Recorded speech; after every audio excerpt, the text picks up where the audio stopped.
कृष्ण हरे कृष्णा कृष्ण कृष्ण हरे हरे हरे राम राम राम हरे हरे। ओम नमो भगवते वासुदेवाय। ओम नमो भगवते वासुदेवाय। ओम नमो भगवते वासुदेवाय। ओम अज्ञानतिमिरान्धस्य ज्ञानाञ्जनशलाकया चक्षुरुन्मीलितं येन तस्मै श्रीगुरुवे नमः। হরে কৃষ্ণা। সমস্ত ভক্তবৃন্দকে সশ্রদ্ধ প্রণাম। আমরা প্রতিদিনের ন্যায় সকালের অনুষ্ঠানে আছি। সকালের অনুষ্ঠান আমাদের ভগবদ গীতা। ভগবদ গীতা পঠন করি, শ্রবণ করি, আলোচনা করি। আমরা সকলে অংশগ্রহণ করি। ভগবদ গীতা ভগবানের মুখনিসৃত বাণী। ভগবান কুরুক্ষেত্রে যুদ্ধক্ষেত্রে এই পরম গোপনীয় জ্ঞান অর্জুনকে দিয়েছিলেন। আর এখান থেকে আমরা ধীরে ধীরে বারবার আমরা এই পরম জ্ঞান গ্রহণ করার জন্য আমরা চেষ্টা করছি। তো আমরা কোথায় থেকে আমরা কোথা পর্যন্ত যাত্রাটা করলাম। প্রথম অধ্যায়ে আমরা কি দেখলাম? অর্জুনের আত্মীয় পরিজনদের সঙ্গে যুদ্ধ করার থেকে ও বিরত হতে চাইছে। অর্জুন যুদ্ধ করতে চাইছে না, কারণ অর্জুনের মধ্যে প্রচুর করুণা।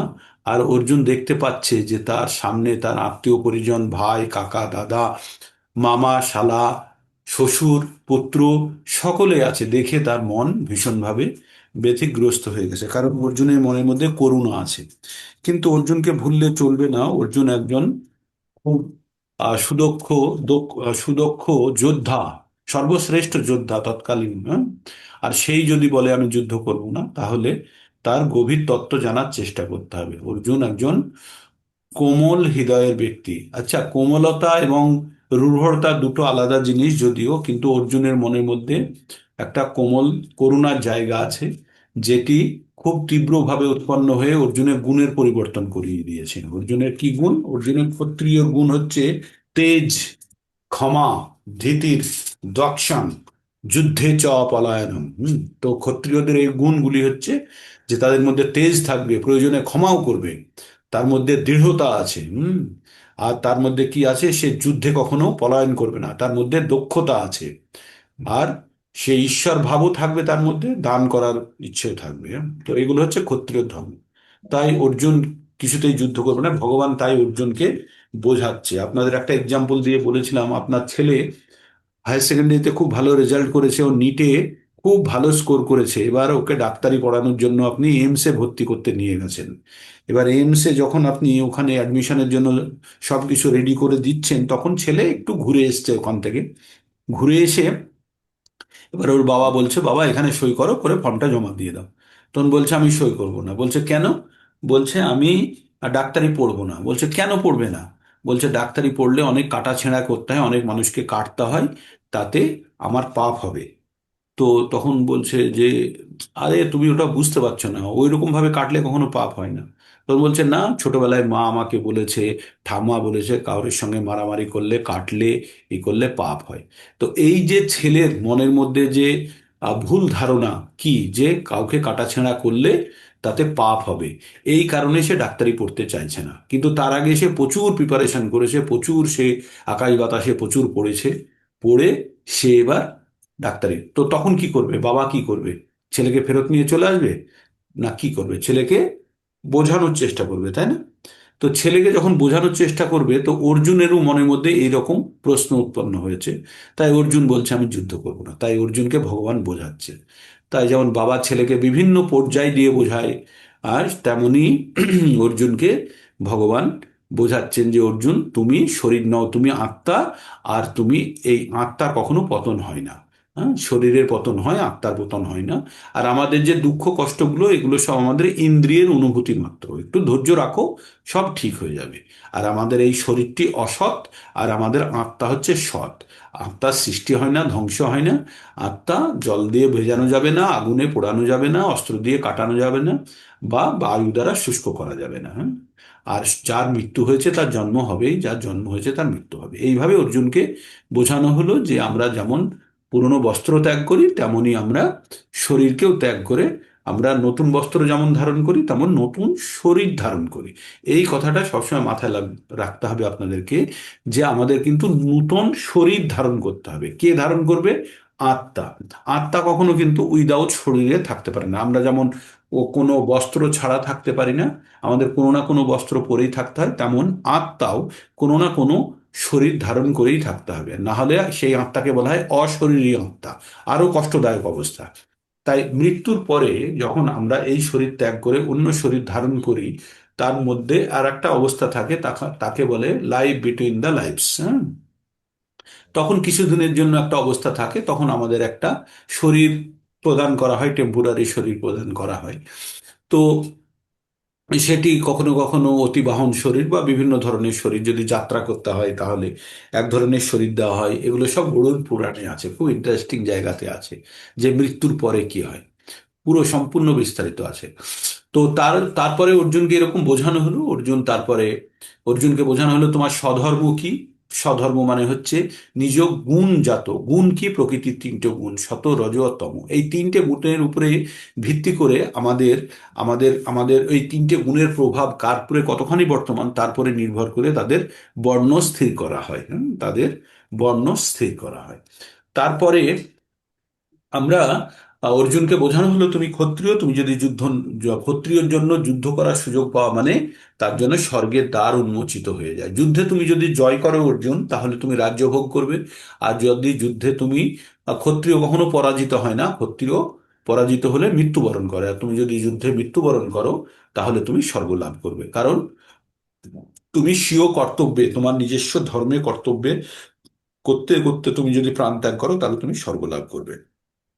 তো এইভাবে অর্জুনকে বোঝালো, বললো তুমি যদি যুদ্ধ না করো তাহলে তোমার লোকে তোমার অপবাদ দেবে, যারা তোমার এতদিন প্রশংসা করতো তারা তোমার নামে বদনাম দেবে, বলবে অর্জুন ভয়ে যুদ্ধ থেকে পালিয়ে গেছে।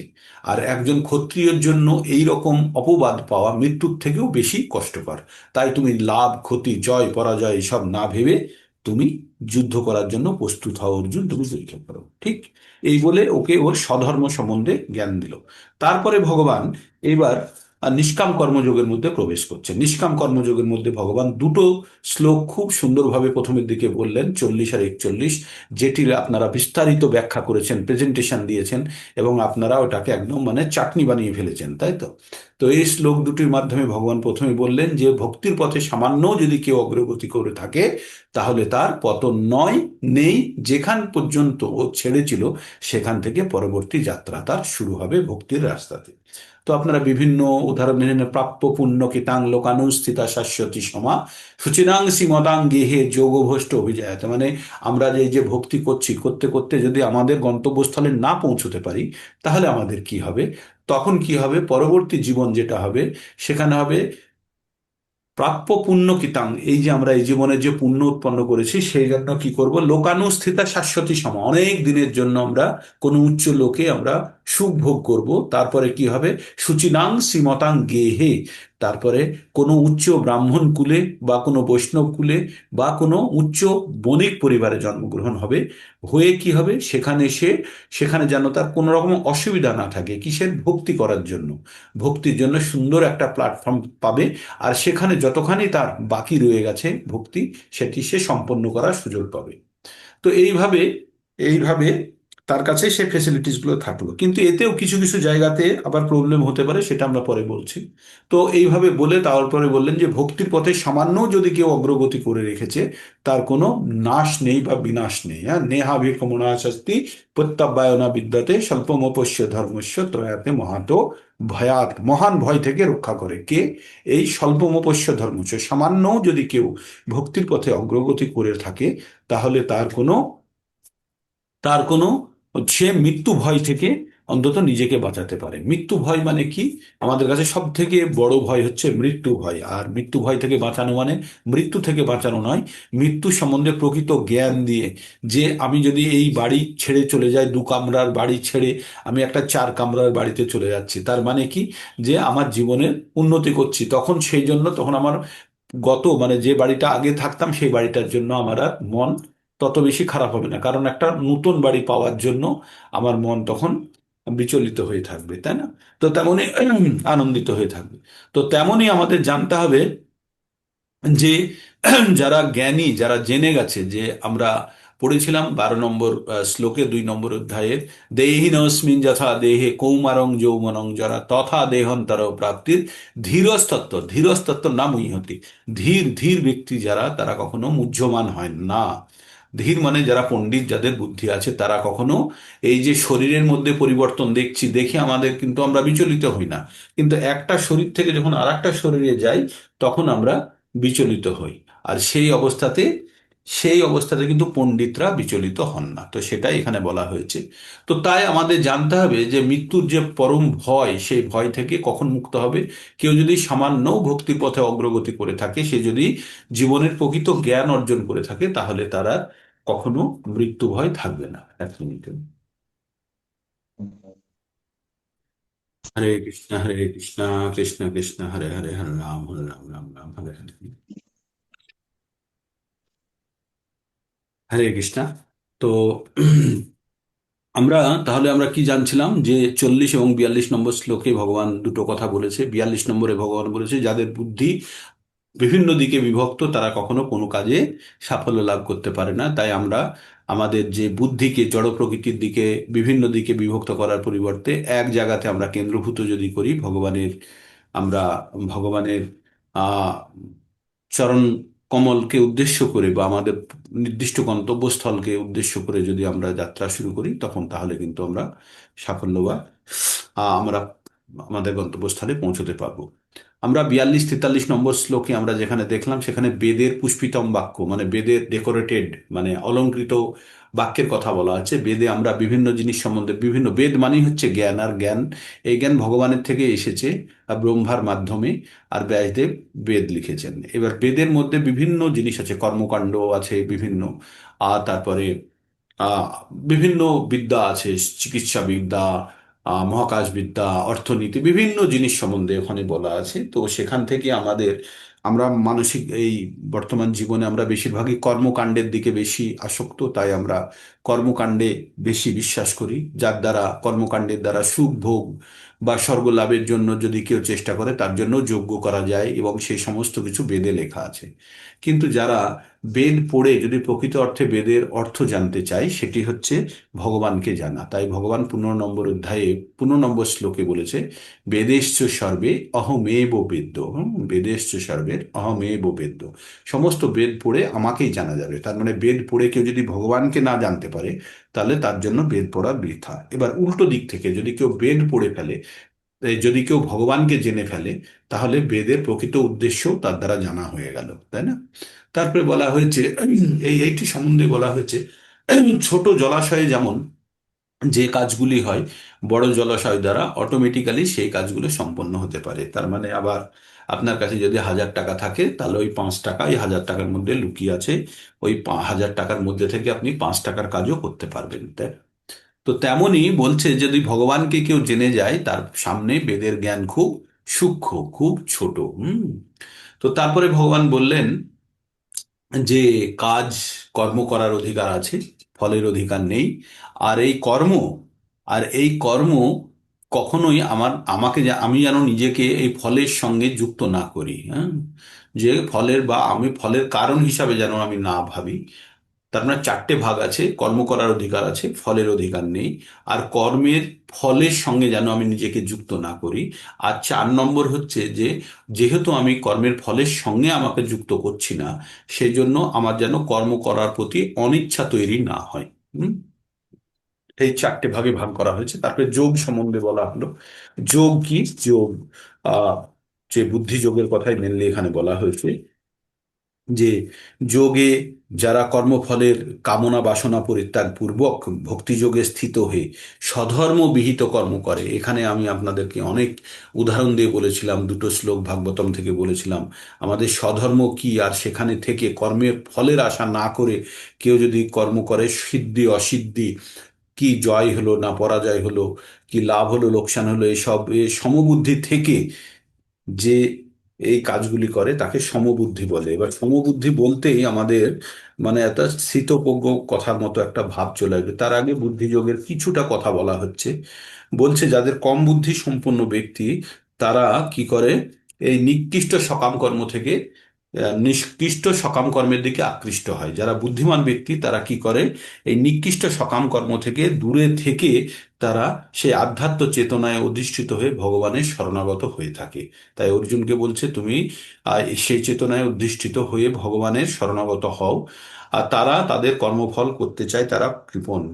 কারা কৃপণ? যারা তাদের কর্মফল ভোগ করতে চায় তারা কৃপণ, তাদের বুদ্ধির অভাব। হ্যাঁ, তাদের বুদ্ধি আছে কিন্তু বুদ্ধির প্রকৃত ব্যবহার করছে না, তাই তারা অজ্ঞানতার মতো কাজ করে তারা সকাম কর্মের ফল ভোগ করতে চায়। তারপরে ভগবান বললেন যে ভগবত ভক্তির অনুশীলন করে এই জীবনের পাপ ও পুণ্য ফল থেকে মুক্ত হওয়া যায়। কি করে? ভগবত ভক্তির অনুশীলন, অনুশীলনটা কি আর ভগবত ভক্তি কি, এই দুটো জিনিস জানতে হবে। ভগবত ভক্তির বিভিন্ন স্টেজ আছে। ভগবত ভক্তির বিভিন্ন স্টেজ আছে। তো আমরা 9টা স্টেজের কথা আগে বলেছিলাম, একদিন বলেছিলাম শ্রদ্ধা, প্রথমে হবে শ্রদ্ধা, তারপরে হবে সাধু সঙ্গ, তারপরে হচ্ছে ভজন ক্রিয়া। মানে শ্রদ্ধা, মনের মধ্যে প্রথমে ভক্তি উৎপন্ন হবে হালকা, যে আমি ভগবান আছে বলে এটা বুঝতে শিখবে। তারপরে কি করবে, কোনো এক ব্যক্তির সংস্পর্শে আসবে, সাধু সঙ্গ মানে সাধুর সংস্পর্শে। সাধু মানে ওই গেরুয়া পরা মানেই সাধু নয়, যে মানে প্রকৃত অর্থে যা, যে ভগবানের প্রকৃত জ্ঞান যার কাছে আছে এবং যাকে দেখলে ভগবানের কথা মনে পড়ে, সেই হচ্ছে সাধু। তারপরে হচ্ছে যে সাধনা করে অ্যাকচুয়ালি। হুম। তারপরে ভজনক্রিয়া মানে সাধুর থেকে কিছু শিখে নিজে কিছু প্র্যাকটিস করা, ভজনক্রিয়া। তারপরে হবে অনর্থ নিবৃত্তি, এটি খুব গুরুত্বপূর্ণ। যখনই ভজনক্রিয়ায় মন লেগে যাবে তখনই তার অনর্থ নিবৃত্তি, মানে যেগুলো অর্থহীন সেগুলো থেকে সে ধীরে ধীরে সরতে শুরু করবে। তো সেগুলো, এই ভক্তির পথে অর্থহীন কি, এই জড়জাগতিক ইচ্ছা অনিচ্ছা, এগুলো ধীরে ধীরে কমতে শুরু করবে। তারপরে তার ভগবানের প্রতি নিষ্ঠা বেড়ে যাবে আর রুচি অতি তীব্রভাবে হবে। যখন এইরকম অবস্থায় পৌঁছবে তারপরে তার আসক্তি তৈরি হয়ে যাবে, মানে ভগবানের প্রতি আসক্ত হয়ে পড়বে। এই আসক্তি অবস্থায় অনেকটা ম্যাডনেসের মতো। হুম। মানে ভগবানের প্রতি সব সময় যেন সে বিহ্বল হয়ে আছে, মানে সে বুঝতে পারছে না কোনটা ঠিক কোনটা, তার কাছে আর কিছু নেই। আর এই তারপরে উৎপন্ন হয় ভাব। যখন ভাব উৎপন্ন হয়ে গেছে মানে সম্পূর্ণভাবে সে জড়জগৎ থেকে বিচ্ছিন্ন। আর এই ভাবটাই হচ্ছে এই জড়জগতের ব্যক্তিদের চরম সীমা। কিন্তু প্রেম, তারপরেও আর একটা আছে প্রেম, সেটা খুব বিশেষ বিশেষ লোকেদের জন্য প্রযোজ্য, মানে বিশেষ বিশেষ ভক্তদের জন্য প্রযোজ্য। যেমন রাধা রানী, রাধা রানীর যে হৃদয়ে প্রেম ভগবানের জন্য, সেটি হচ্ছে প্রেম। চৈতন্য মহাপ্রভু সেটা উপলব্ধি করার জন্য কৃষ্ণ স্বয়ং রাধা রূপে জন্মগ্রহণ করেছিলেন। মানে রাধার ভাব আর কৃষ্ণের, কৃষ্ণ স্বয়ং আবার রাধার যুগল কান্তি মানে দেহের রং নিয়ে তিনি রাধা ভাবটা তিনি উপলব্ধি করতে চেয়েছিলেন, যে রাধার মনের মধ্যে কতখানি কষ্ট বা কতখানি বিরহ ছিল, সেটি ভোগ করার জন্য, উপভোগ করার জন্য তিনি চৈতন্য মহাপ্রভু রূপে এই ধরাধামে আবির্ভূত হয়েছিলেন। তো এইভাবে আমরা আমরা বিভিন্ন স্টেজ জানলাম কিসের, ভক্তির। তো এখানে বলছে যে যখন পাপ পুণ্য উভয় ফল থেকে মুক্ত হয়, আমরা 7 নম্বর অধ্যায়ের একটা 28 নম্বর শ্লোক পড়ব। সেখানে লেখা আছে তেষাং অন্তগতং পাপং জননাং পুণ্য কর্মণাং তে দ্বন্দ্বমোহর নির্মুক্তা ভজন্তি মাম দৃঢ়ব্রতা। যার মন, যে যে সম্পূর্ণরূপে যার পাপ দূরভূত হয়েছে, সেই কিন্তু ভগবত ভক্তিতে, ভজনায় দৃঢ় রূপে সে ভগবানের ভজনায় যুক্ত হতে পারে। আর তেইসাং অন্তগতং পাপং মানে যার পাপ একদম অন্তগত হয়ে গেছে, শেষ হয়ে গেছে, সেই কিন্তু ভগবান ভজনায় দৃঢ় রূপে জুড়ে থাকতে পারে। এইবার এইবার আপনাদের বলি, আপনারা যদি ভগবান ভজনায় যদি মন লাগাতে পারছেন না, জুড়তে পারছেন না, চেষ্টা করছে হচ্ছে না, তখন আপনারা জানবেন যে আপনাদের আর একটু রয়ে গেছে। হ্যাঁ, সেই যে কি রয়ে গেছে, পাপ রয়ে গেছে, সেটাকে ধুতে হবে কিভাবে? সেটাকে আমাদের মনের মধ্যে যে এই যে বাধা বা পাপের যে সঞ্চয় আছে, যেটা আপনার ইচ্ছাটাকে একটু বাধাগ্রস্ত করছে, তাহলে সেই পাপটাকে ধুতে হবে নাম জপের মাধ্যমে। যারা যে নাম জপ করেন সেই নাম জপের মাধ্যমে ওইটাকে, ওই স্টেনটাকে, ওই দাগটাকে সরাতে হবে। তারপরে কিন্তু তখন দৃঢ়ভাবে আপনি আবার ভক্তিতে যেই ভগবানের সঙ্গে যুক্ত হতে পারবেন। তখন ভগবান কি বলছে, তেষাং সতত যুক্ত নাম ভজতাং প্রীতিপূর্বকম। এইভাবে সব সময় যে আমার সঙ্গে যুক্ত হয়ে ভজনা করছে, দদামি বুদ্ধি যোগন্তাম, তাকে এবার আমি বুদ্ধি যোগ দিই। কিসের জন্য বুদ্ধি দিচ্ছে ভগবান? ইয়ানো মায়ু পায়ন্তিতে, সে যেন আমার কাছে চলে আসতে পারে। কার কাছে? ভগবানের কাছে। তাহলে ভগবান, যারা ভগবানের ভজনায় দৃঢ়ভাবে যুক্ত হয়ে আছে, তাদেরকে ভগবান বুদ্ধি দেবে। তাদেরকে ভগবান বুদ্ধি দেবে। আর কি বুদ্ধি দেবে? যে বুদ্ধির দ্বারা ভগবানের কাছে চলে যাওয়া যায়। তো আপনারা ভগবানের কাছে চলে যাওয়ার জন্য অনেক বুদ্ধি পেয়েছেন তো এই গ্রন্থ পঠন করে, হ্যাঁ। আপনারা এই ভক্তিতে জুড়ে আছেন, অনেক বুদ্ধি, এবার শুধু আপনাদেরকে শুধু জুড়ে থাকতে হবে। আমরা 4.9-এ একটা বুদ্ধি পেয়েছি, কি পেয়েছি? জন্ম কর্ম চ মে দিব্যম এবং যো ব্যক্তি তত্ত্বতঃ তক্তা দেহং পুনর্জন্ম নৈতি মামেতি সহর্জুন। হে অর্জুন, যে আমার জন্ম কর্ম সম্বন্ধে যে জেনে গেছে, এটি অত্যন্ত দিব্য, এবং যে প্রকৃত রূপে জেনে গেছে, সে আর দেহত্যাগের পরে পুনরায় জন্মগ্রহণ করে না। তো আমরা কেন পুনর্জন্ম পুনর্জন্ম বা দেহত্যাগ এসব বারে বারে এটা বলি কত কেন? নম্বর ছিল ভগবদ প্রভু? গীতা মূল ভিত্তি হচ্ছে পুনর্জন্ম। ভগবদ গীতার মূল ভিত্তি, ভগবদ গীতা পুরো দাঁড়িয়ে আছে আমাদের শরীর এবং আত্মার মধ্যে পার্থক্য নিরূপণ করে, যেটি অন্যান্য কোনো ধর্মগ্রন্থে এই জিনিসটার কখনো ব্যবহার এইভাবে হয়নি বা এই পরম জ্ঞান দেয়নি। অন্যেরা হয়তো কিছুটা কিছুটা কপি করেছে। তো এই ভগবদ গীতাতেই প্রকৃত রূপে বলা যায় যে প্রত্যেকটা মানুষের প্রকৃত পরিচয় কি? আত্মা। আর এই আত্মা শুধু বারবার যে দেহ পরিবর্তন করছে, এই কনসেপ্ট কিন্তু ভগবদ গীতা এনেছে। আর আর এটি ভগবান স্বয়ং বলেছেন। এটি এমন না যে মানুষ মন গড়া তৈরি করেছে, করে এর মধ্যে একটা নোভেল বানিয়ে সকলের মনের মধ্যে ঢুকিয়ে দিয়েছে, তা না। এটা ভগবানের মুখনিসৃত বাণী, আর স্বয়ং ব্যাসদেব এটিকে সংকলন করেছেন, হ্যাঁ। তো আমরা এখানে ভগবান তাহলে কি বলল? যে যার পাপ সম্পূর্ণরূপে দূরীভূত হয়েছে, হ্যাঁ, আর যে পাপ এবং পুণ্যের উভয় ফল থেকে যে মুক্ত, সেই কিন্তু দৃঢ়ভাবে ভগবানের ভজনা করতে পারে। এখানে নিষ্কাম কর্মযোগের অনুষ্ঠানও করতে বলছে। আর এটাই হচ্ছে কর্মকৌশল। যারা কর্মী, আমি বলেছিলাম 3 শ্রেণীর মানুষকে আমরা প্রধানত পেয়ে যাই। একটা হচ্ছে কর্মী, একটা হচ্ছে জ্ঞানী, আর একটা হচ্ছে ভক্ত। জ্ঞানী যারা, তারা মন এবং বুদ্ধি স্তরে কাজ করে। যারা কর্মী, তারা শরীর এবং ইন্দ্রিয় স্তরে কাজ করে, এবং কিছুটা হলেও মনের স্তরে কাজ করে। আর যারা ভক্ত, তারা বুদ্ধিরও উপরের স্তর হচ্ছে, সেটা হচ্ছে আমাদের আত্মা স্তরে তারা অ্যাকশনগুলো করে। তো এইভাবে ভক্ত যখন ভগবানের সঙ্গে যুক্ত হওয়ার চেষ্টা করে, যখন আত্মার সম্পর্কে দিয়ে, কালকে এটার উপরে একটু বেশ আমরা ভিতরে প্রবেশ করার চেষ্টা করছিলাম, আজকে ওখান থেকে শুরু করব। তো তখন কি হয় যে আমাদের আত্মা, আত্মার কিন্তু কোনো সাহারা নেই। আত্মা কিন্তু একটা আত্মা আর একটা আত্মার সঙ্গে যুক্ত হতে পারে না। তার জন্য কিন্তু এই আপনাদের সঙ্গে যে আমার আত্মা যদি ইন্টারাক্ট করছে, তাহলে এই শরীরের মাধ্যমে করছে। শরীরের, আমার বুদ্ধি আছে, বুদ্ধি থেকে মন, মন থেকে আমার ইন্দ্রিয় সমূহের মাধ্যমে আমি কথাগুলো বলছি, যেগুলো আপনাদের আবার ইন্দ্রিয় কান গ্রহণ করছে, করে আপনাদের মনে যাচ্ছে। মন আবার ওটা বুদ্ধির দ্বারা বিচার করছে, করে আপনারা ওটা শুনে তখন আপনাকে বলছে হ্যাঁ না বা প্রশ্ন করার জন্য আপনারা এই অ্যাকশনগুলো করছেন। তো এইভাবে আমাদের একজন আর একজনের সঙ্গে কমিউনিকেশন চলতে থাকে। আমি আবার আপনাদের রিয়াকশনগুলো চোখে দেখছি, দেখে বা কানে শুনছি, শুনে আমি আবার আমার প্রোগ্রামটাকে সেই রূপে ডাইরেক্ট করছি। যেমন কখনো মিউট থাকি, আর আপনারা জোরে জোরে বলেন প্রভু মিউট আছেন, মিউট আছেন, মিউট আছেন। তার মানে আমি আমার অ্যাকশন করছিলাম, কিন্তু আমি আপনাদের থেকে ফিডব্যাক নিচ্ছিলাম না বলে আমি কিন্তু ঠিক করছি না ভুল করছি বুঝতে পারছিলাম না। কিন্তু যখনই আপনাদের থেকে ফিডব্যাক পেলাম, তখন আমি বুঝতে পারলাম আমি ভুল করছি। তো এইভাবে আমাদের প্রতি মুহূর্তে আমাদের ব্রেন বা আমাদের বুদ্ধি এত তীব্র রূপে কাজ করে, এত ফাস্ট কাজ করে, যে প্রত্যেকটা মুহূর্তে আমাকে কেউ কিছু বললেই তার উত্তর আমার কাছে তৈরি। তার মানে এটার প্রক্রিয়া জানতে হবে। এটা কিন্তু একটা বড় প্রক্রিয়া।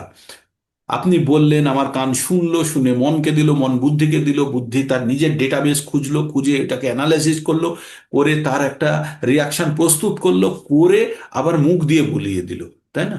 তো এইভাবে আমাদের কমিউনিকেশনগুলো চলতে থাকে। তো যখন আমরা আত্মিক স্তরে থাকি, আত্মার উপলব্ধি স্তরে থাকি, তখন থেকেই কিন্তু আমাদের ভক্তিযোগের প্রকৃত অর্থে শুরু হয়। আর যখন ভক্তিযোগের কথা যখন বা ভক্তিযোগের অভ্যাস যখন শুরু হয়, তখন কিন্তু আমাদের জড়জাগতিক যত ধরনের বন্ধন থেকে আমরা কিন্তু সেই মুহূর্তে অনেকটা মুক্ত হয়ে যাই।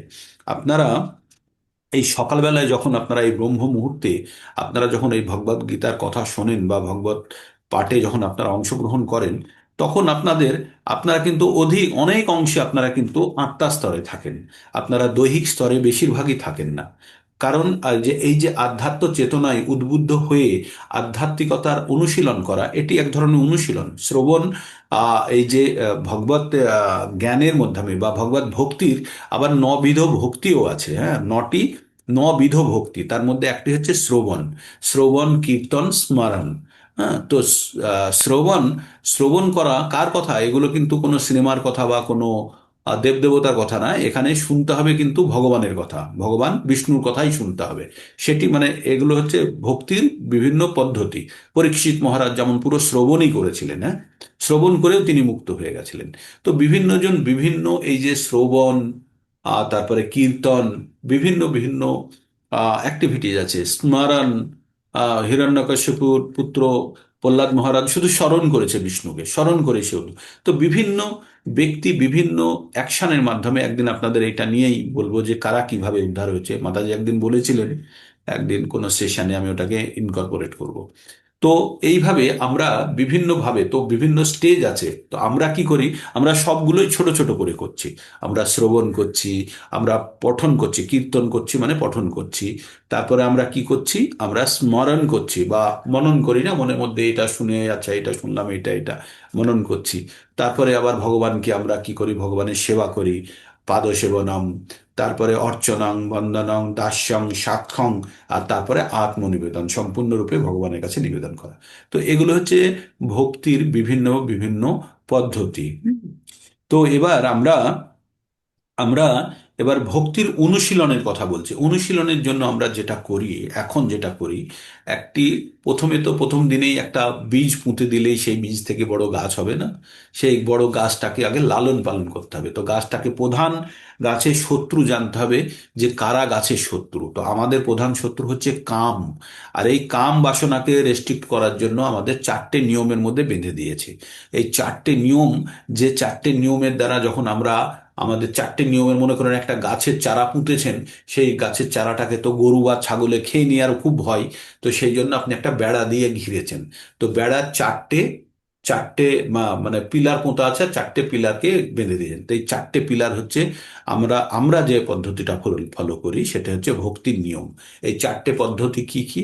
চারটে পদ্ধতি কেউ যদি ফলো করে, তাহলে ভক্তি করুক আর না করুক, সমাজ শুধরে যাবে। হ্যাঁ, সমাজ শুধরে যাবে।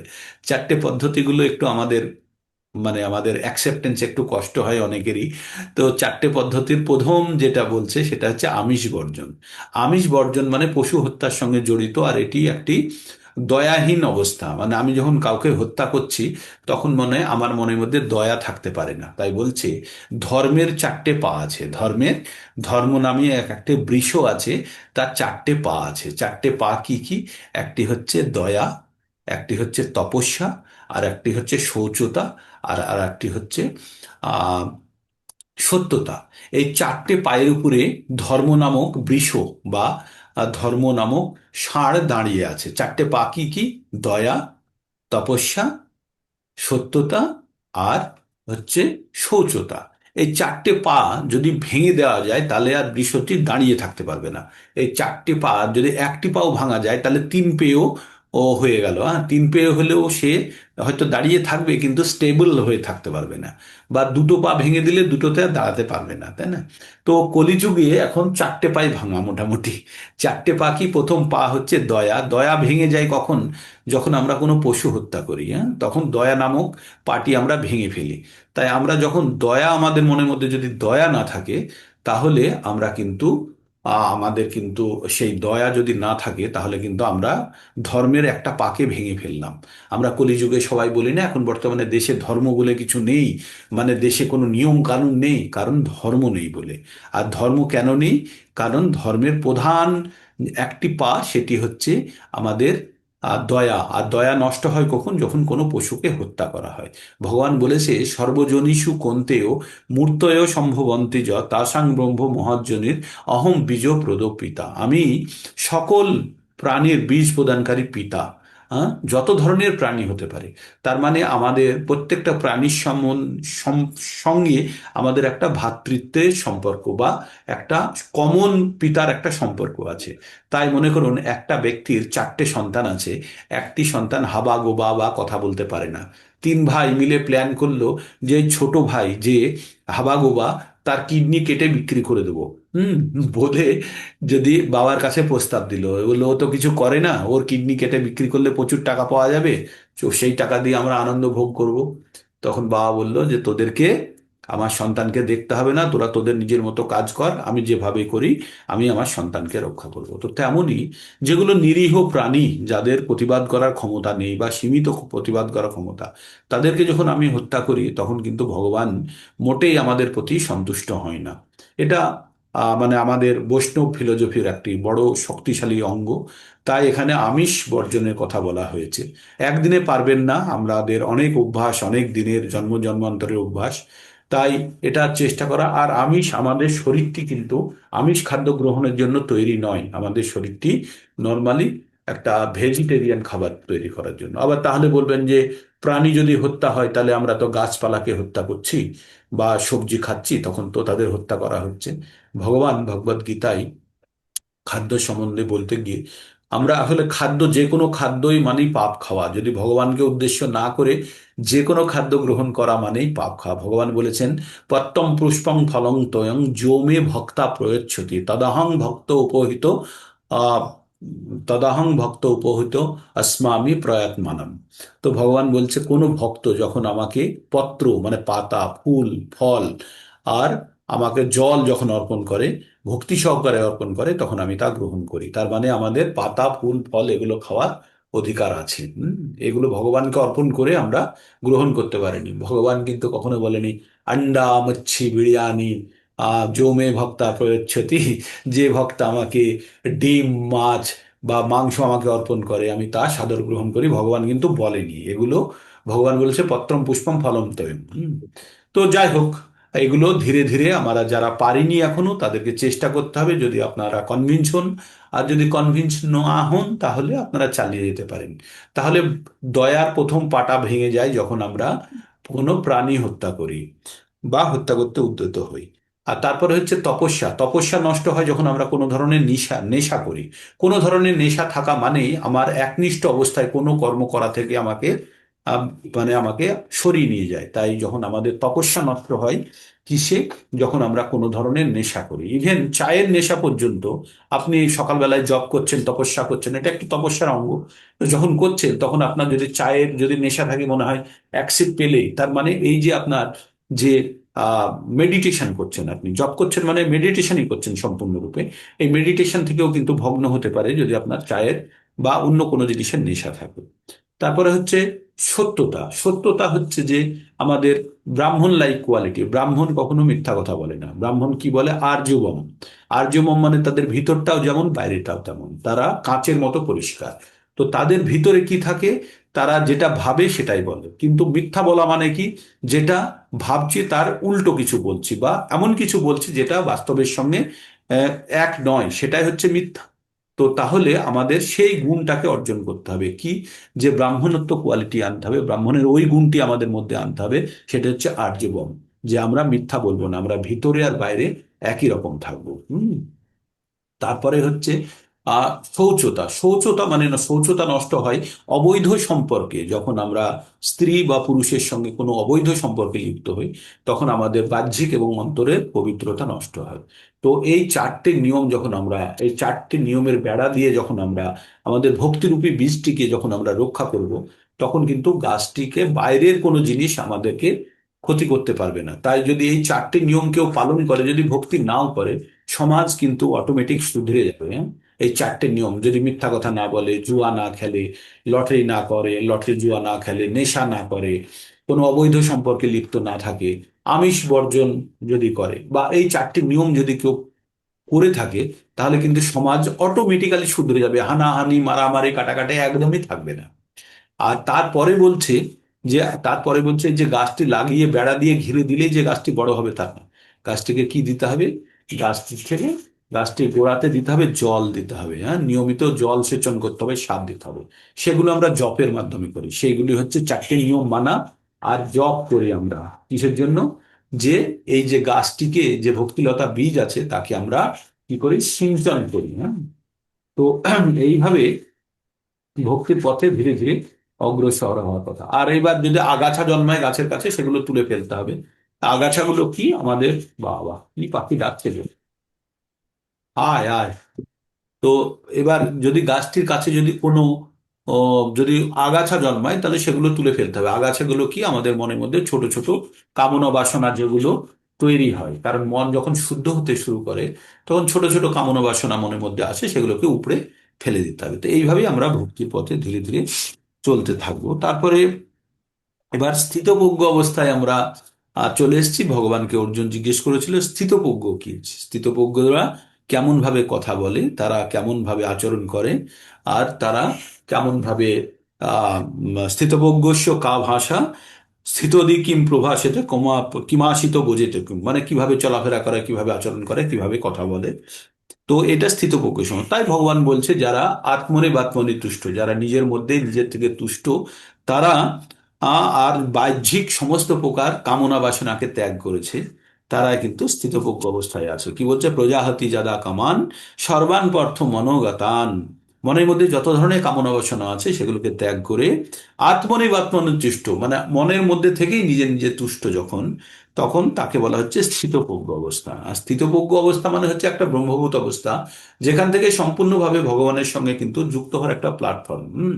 স্থিতপ্রজ্ঞ অবস্থাটা কিন্তু তিনটে গুণের ঊর্ধ্বে চলে গেলেই তখন হয়। আমাদের তিনটে গুণ আছে, সত, রজ এবং তম। এই তিনটে গুণের ঊর্ধ্বে যখন চলে যায় সেই অবস্থাটাকে বলা হয় গুণাতীত অবস্থা বা ব্রহ্মভূত অবস্থা। এই ব্রহ্মভূত অবস্থাটাই একটা স্থিতপ্রজ্ঞ অবস্থার নামান্তর।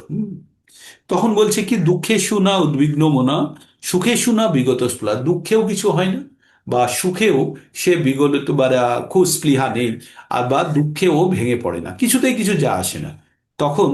আর তখন বিতরাগ ভয় ও ক্রোধ, ভয়, ক্রোধ আর সমস্ত আসক্তি থেকে সে মুক্ত, তিনি স্থিতপ্রজ্ঞ অবস্থা।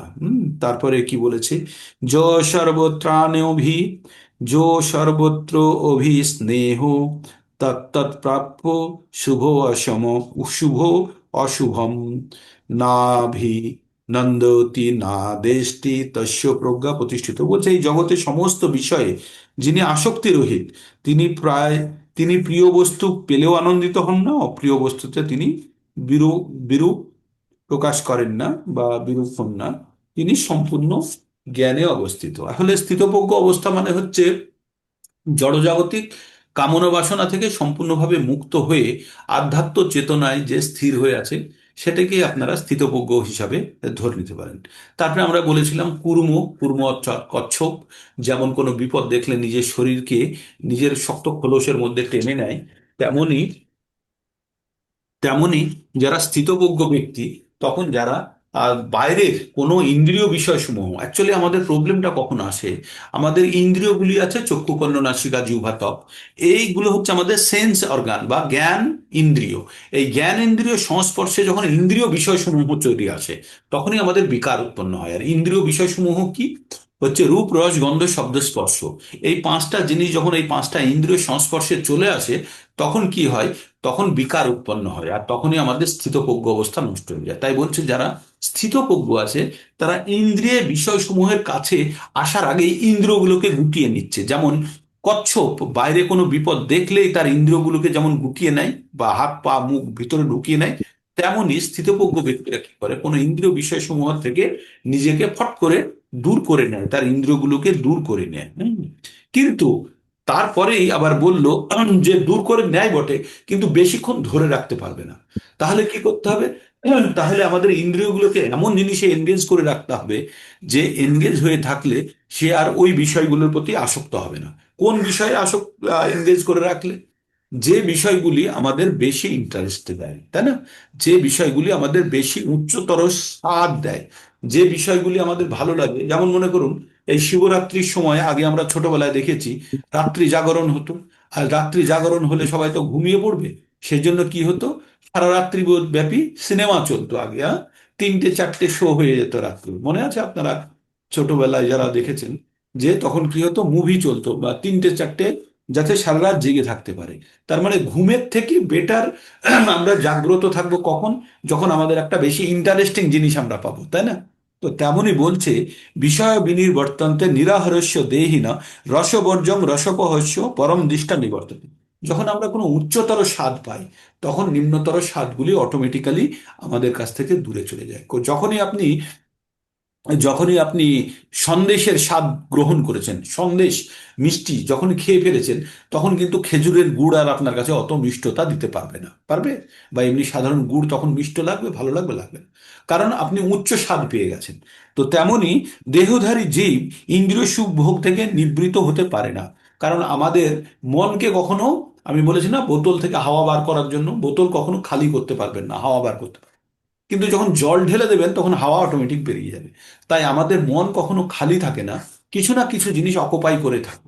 তাই যখন কোনো উচ্চ স্বাদের জিনিস যখন মনের মধ্যে ঢুকে থাকবে, তখন নিম্ন স্বাদের জিনিসগুলি অটোমেটিকলি মন থেকে বেরিয়ে যাবে। তাই বলছে, দেহধারী জীব ইন্দ্রিয় সুখ ভোগ থেকে নিবৃত হতে জানে না, হতে পারে না, তবুও ইন্দ্রিয় সুখ ভোগের আসক্তি থেকে যায়। কিন্তু উচ্চতর স্বাদ আস্বাদন করার ফলে সেই বিষয় তৃষ্ণা থেকে চিরতরে নিবৃত হওয়া যায়। এইটা এতক্ষণ বললাম। তারপর গুলো, যত তহপি কন্তেয় পুরুষস্য বিপশ্চিত ইন্দ্রিয়াণি প্রমাথানি হরন্তি প্রভসংমন। এখানে কি বললো? যে হে কন্ত্রীয়, ইন্দ্রিয় সমূহ এতই বলবান যে চিত্ত বিক্ষিপ্তকারী, এবং তারা ইন্দ্রিয় সংযমে যত্নশীল বিবেক সম্পন্ন পুরুষের মনকেও বলপূর্বক বিষয় অভিমুখে আকর্ষণ করে। খুব গুরুত্বপূর্ণ কথা। কি বলছে? যে হে কন্তীয়, ইন্দ্রিয় বিষয়সমূহ এত বলবান। এই আমাদের এই ইন্দ্রিয় বিষয়সমূহ কি কি বলুন কেউ? ইন্দ্রিয় বিষয়সমূহ বলুন, কেউ বলুন আমাকে। একদম এক্স্যাক্টলি ওই কথাগুলোই বলতে হবে, ইন্দ্রিয় বিষয়সমূহ। আনমিউট করুন, করে বলুন। রস গন্ধ বলুন মাতাজি। রূপ রস গন্ধ স্পর্শ। শব্দ। শব্দ। শব্দ স্পর্শ, একদম ঠিক বলেছেন। একদম ঠিক বলেছেন। এইগুলো হচ্ছে ইন্দ্রিয় বিষয়সমূহ, রূপ, রস, শব্দ, গন্ধ আর স্পর্শ। এইগুলো স্পর্শ। যখন আমাদের চক্ষু, কর্ণ, নাসিকা, জিহ্বা, ত্বকের সংস্পর্শে চলে আসে, তখনই কিন্তু আমাদের মধ্যে বিকার উৎপন্ন হয়। তখন কি হয়? আর এই বিকারগুলো এত শক্তিশালী যে আমাদের আমাদের বিবেক, আমাদের মনকে বলপূর্বক হরণ করে নিয়ে চলে যায়। মানে আমাদের ইচ্ছে হয় না যে এই কাজটি করব, তবুও যেন আমাদেরকে এই এই অনুভূতি, এই রূপ, রস, গন্ধ, শব্দ, স্পর্শ আমাদের এই কাজগুলো করতে বাধ্য করে। রস গন্ধ স্পর্শ। হ্যাঁ, তো এই যে কাজগুলো করতে বাধ্য করে, সেই জন্য অর্জুন ভগবানকে একবার জিজ্ঞেসই করে ফেলেছিল। ভগবান বলেছিল, অথ কেন প্রযুক্ত হয়ং পাপং চরতি পুরুষ অনাচ্ছন্নপি বাষ্ণেয় বলাদীপ নিয়োজিত। বলেছিল, হে বাষ্ণেয়, হে বিষ্ণু বংশের প্রধান বা অত্যন্ত গুরুত্বপূর্ণ ব্যক্তি, আপনি আমাকে বলুন যে আমার ইচ্ছে নেই, তবুও যেন জোর করে আমাকে দিয়ে এই কাজটি কেউ করিয়ে নিচ্ছে। তো ভগবান বলেছিলেন, কাল আমি যাচ্ছি, হ্যাঁ, গুড মর্নিং। কাল যখন যাচ্ছিলাম, ভগবান বললেন, কামও এসো, ক্রোধ এসো। কাম এবং ক্রোধ আমাদেরকে দিয়ে এই কাজগুলো করায়। কে করায়? কাম এবং ক্রোধ। কিভাবে করায়? কাম ও এসো, ক্রোধ এসো, রজগুণ সমুদ্ভব। রজগুণ থেকে এই কাম আর ক্রোধ উৎপন্ন হয়। তাই আমরা বারবার আমাদের খাদ্যের উপরে খুব জোর দিই, যে রজগুণের, আমাদের যে কোনো গুণের উৎপত্তি হয় দুটো ভাবে। এক হচ্ছে সঙ্গ করলে, আর এক হচ্ছে আহার হিসাবে গ্রহণ করলে। যখন আমরা রজগুণের খাদ্য গ্রহণ করি, তখন আমাদের মন রজগুণ দ্বারা যখন চালিত হবে, তখন কাম এবং ভোগের দিকে প্রচন্ড আসক্ত হয়ে পড়বে। তাই সেই জন্য আমরা যদি ভগবত ভক্তির দিকে যেতে চাই, তাহলে আমাদের খাদ্য যেটা হবে সাত্বিক হতে হবে। আর অবশ্যই সেটা ভগবানকে অর্পিত খাদ্য হতে হবে। আমরা পরবর্তী অধ্যায়ে পড়ব যে আমরা খাদ্য, যে কোনো খাদ্য যখন গ্রহণ করি, ভগবানকে যদি অর্পণ করে যদি খাদ্য গ্রহণ না করি, তাহলে আমরা পাপ খাই। পাপ, সে যতই ভেজিটেরিয়ান খাবার হোক না কেন, সেটির মধ্যেও পাপ থাকে। তাই ভগবান বলছে, যজ্ঞ থেকে উৎপন্ন যে খাদ্য, সেই খাদ্য ভগবানকে অর্পণ না করে যদি কেউ যদি এমনি গ্রহণ করে, তাহলে সে পাপ খায়, সে পাপ অন্ন গ্রহণ করছে। তো আমরা এগুলো পরবর্তীতে জানবো। তো এখন আমরা কি জানতে পারলাম? আমরা জানতে পারলাম যে ইন্দ্রিয় সমূহ, আমাদের ইন্দ্রিয়গুলি এতই বলবান যে বিবেকবান পুরুষ বা মানুষেরা পর্যন্ত তারা মনকে, তাদের মনকেও বলপূর্বক বিষয় অভিমুখে আকর্ষণ করে। মানে বিষয়ের দিকে আমাদের মন চলে যায়। তাহলে আমাদের মনের উপরে কি নিয়ন্ত্রণ লাগবে, তাই না? তাহলে স্থিতপ্রজ্ঞ ব্যক্তিদেরকে কতখানি তাদের নিয়ন্ত্রণ থাকতে হবে, যে তাহলেই তারা কিন্তু এই বিষয় অভিমুখ থেকে নিজেদেরকে নিবৃত করতে পারবে। তারপরে ভগবান বলছে এখানে একটা কথা, মানে এখানে এই বিশ্লেষণের মধ্যে আছে, কালকে এটাকে নেব টার্গেটে আমি 659। খুব সুন্দর বিশ্লেষণ আছে, আমরা নেব, তবুও বলছি 61 60-এরটা। 60 নম্বরে শুনুন, তানি সর্বাণি সংযম যুক্ত আশিত মৎপরা বশে হি যস্যেন্দ্রিয়ানি তস্যোপজ্ঞ প্রতিষ্ঠিতা। মানে আমাদের কি করলে প্রজ্ঞ, মানে স্থিতপ্রজ্ঞ অবস্থা প্রতিষ্ঠিত হয়, প্রত্যেকটা শ্লোকের মাধ্যমে এটা বলছে।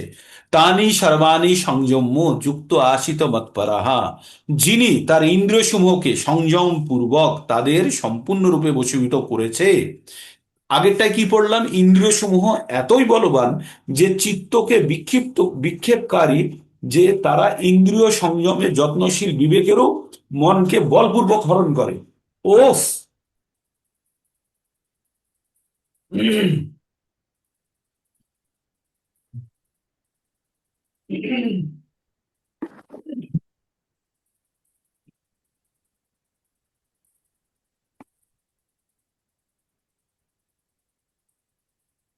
ওদের মধ্যে ঝগড়া চলছে, কে ভগবত কথা শুনবে আর কে শুনবে না, হ্যাঁ?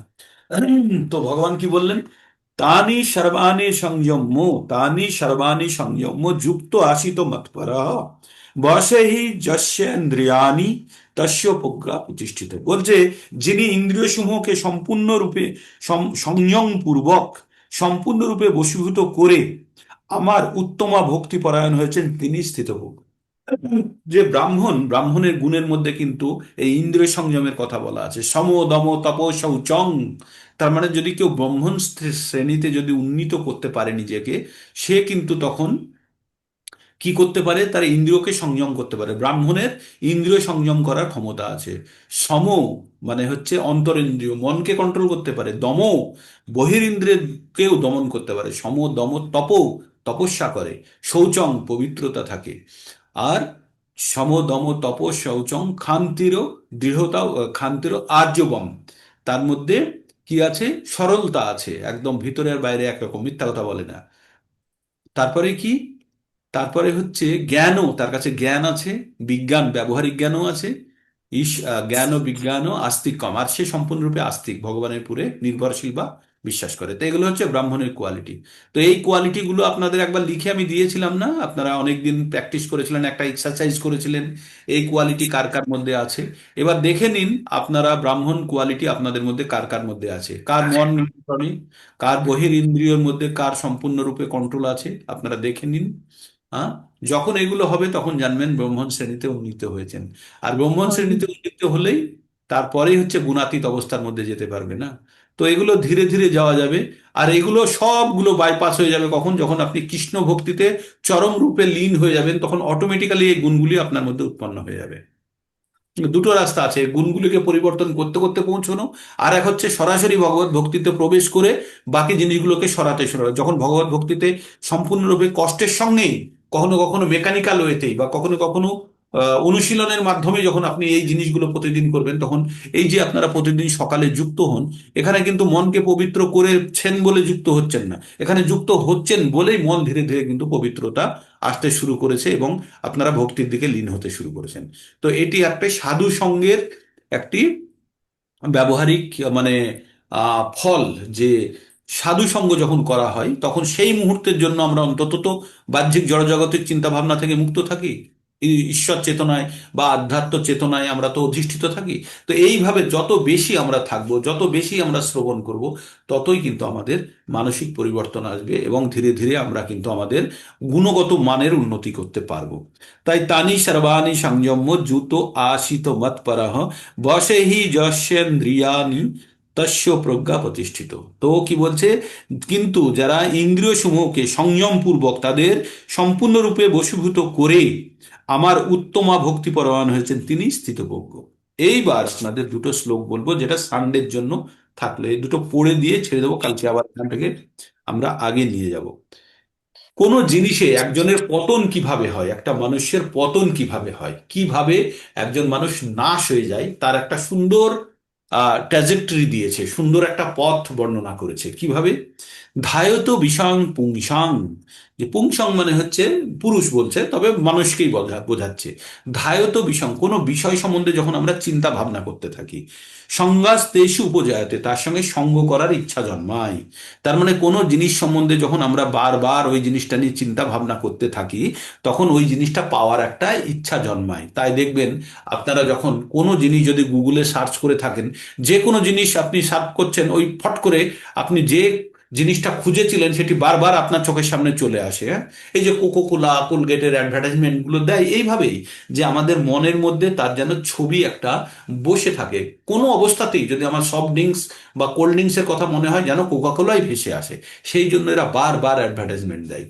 তো তেমনই কোনো জিনিস বিষয় সম্বন্ধে যখন আপনি ভাবতে শুরু করেন, তখন মনের মধ্যে সেই জিনিসটি পাওয়ার ইচ্ছা জন্ম নেয়। তাই বলছে ধায়ত বিষয়ং পুংসং সঙ্গস্তেষু উপজায়তে সংঘাত সঞ্জয়তে কামো কামাত ক্রোধ অভিজায়তে।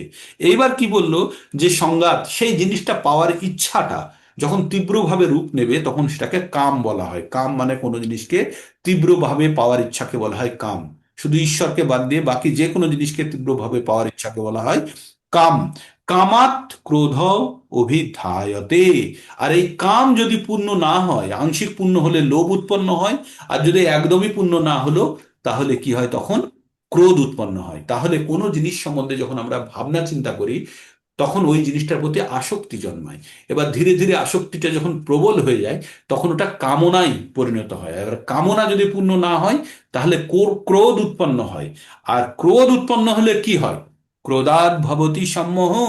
আমরা তখন সম্মোহিত হয়ে যাই ক্রোধের কারণে, আমরা বুঝতে পারি না কি করা উচিত কি করা উচিত নয়। সম্মোহৎ স্মৃতি বিভ্রাট। আর ওই অবস্থাতে আমাদের স্মৃতি, আমাদের আর ব্রেন কাজ করে না, আমাদের স্মরণ শক্তি কাজ করে না, তাই না? যারা রেগে যায়, তারা বাবা মা ভাই বোন বুঝতে পারে না কার সঙ্গে কেমন ব্যবহার করা উচিত, তাই না? তখন আমরা খারাপ খারাপ কথা বলে ফেলি বা খারাপ আচরণ করে ফেলি, কারণ ক্রোধের বশে তখন আমাদের স্মৃতি বিভ্রাট।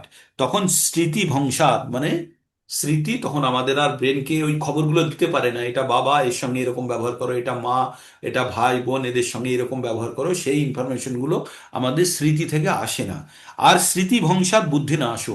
আর স্মৃতি যদি না থাকে, তাহলে আমাদের বুদ্ধি কাজ করতে পারে না। আমাদের বুদ্ধি কাজ করে শুধুমাত্র স্মৃতি সংযোগে। এবার স্মৃতি যদি না থাকে, তাহলে আমাদের বুদ্ধি কাজ করে না। আর বুদ্ধি না কাজ করলে কি হবে, পুনশ্যতি। পুনশ্যতি মানে বিনাশ। তাই এই দুটো শ্লোক, ধায়ত বিষয়ং পুংসং সঙ্গস্তেষু উপজায়তে সংগাত সঞ্জয়তে কামা কামাত ক্রোধোভিধাজায়তে ক্রোধাৎ ভবতি সম্মোহ সম্মোহাৎ স্মৃতি বিভ্রম স্মৃতিভংসাৎ বুদ্ধিনাশো বুদ্ধিনাশাৎ প্রণশ্যতি। তো এইভাবে আমাদের শুরু হলো কোনো বিষয় সম্বন্ধে চিন্তা ভাবনা করা, আর শেষ হলো গিয়ে এই জড়জগতের অন্ধকার কূপে আবার অধঃপতিত হওয়া। তো এই 7টি স্টেজ, চিন্তা ভাবনা, সঙ্গ পাওয়ার ইচ্ছা, কাম, ক্রোধ, সম্মোহ, স্মৃতিবিভ্রম, আর বুদ্ধিনাশ, আর তার থেকে হচ্ছে পুনশ্যতি বা বিনাশ। এই 7টা বা 8টা স্টেজ আছে। আপনাদেরকে আমি লিখে আজকে পাঠিয়ে দেবো স্টেজগুলি কি কি, কোনটার পরে কোনটা হয়, অ্যারো দিয়ে পাঠিয়ে দেবো। আপনারা যদি কেউ হোমওয়ার্ক করে বানাতে চান, বানাতে পারেন। তো এইভাবে আমাদের পতন শুরু হয়ে যায়। তাহলে এই পতন থেকে বাঁচার জন্য কিভাবে কাজ করতে হবে, সেগুলো আবার পরবর্তী শ্লোকে বলা হবে। তো আজকে এই পর্যন্ত থাকলো, একটু লম্বাই টেনে গেছে, 14 মিনিট হয়ে গেছে, 6টা। কোনো অবস্থায় ঠিক আছে, কোনো অবস্থায় আমরা প্রকৃত জ্ঞান প্রাপ্ত করার জন্য আমরা সবসময় উদ্গ্রীব হয়ে থাকি এবং চেষ্টাও করছি। অবশ্যই আমরা ছোট ছোট করে আমরা গ্রহণ করতে পারছি। আশা করি। কেউ পাচ্ছেন না এমন কেউ আছে যে জ্ঞান আমরা গ্রহণ করতে পারছি না? আপনাদের মধ্যে কি মনে হচ্ছে যে এটি খুব কঠিন মনে হচ্ছে? একটু কঠিন হবে। এই কঠিন জিনিস পেতে গেলে তো, হ্যাঁ মাতাজি আনমিউট করে বলুন। মাতাজি বলুন। হরে কৃষ্ণা। আনমিউট করুন। হরে কৃষ্ণ। হ্যাঁ বলুন প্রভু, মাতাজি। বলছি বলুন। বেদ শ্রুতি, বেদ তো হ্যাঁ লিখিত নয়, পড়েছিস গুরু শিষ্য পরম্পরায়, শুনে শুনে মনে রাখতে হতো। হ্যাঁ। বেদ, তাহলে বেদের লিখলে বেদের অপর নাম শ্রুতি। এখন দেখুন, লেখাপড়ার ব্যাপারটার কথা এখানে বলেইনি। এখানে বলেছে একজনের থেকে আরেকজনের কাছে পরম্পরাগত ভাবে যায়।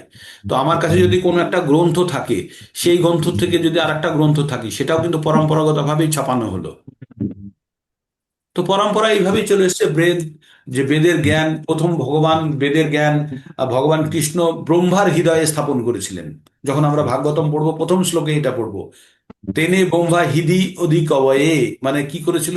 ব্রহ্মার হৃদয়ে এই জ্ঞান ভগবান স্থাপন করেছিল। ব্রহ্মা কোথায় থেকে পাবে? তারপরে ব্রহ্মা যখন ওর চারটে মুখ দিয়ে যখন বলতে শুরু করে, তখন সেগুলোকে সংগ্রহ করে তখন লিপিবদ্ধ করা হয়েছিল। বেদ ব্যাস তখন লিপিবদ্ধ করেছিলেন। তার আগে মুখে মুখেই চলতো। তার আগে যখন ছিল বেদের জ্ঞান, এমন তো বলেনি যে বেদের জ্ঞান মানে এই অংশটুকু। জ্ঞান টোটাল, বেদ কথার অর্থ হচ্ছে জ্ঞান।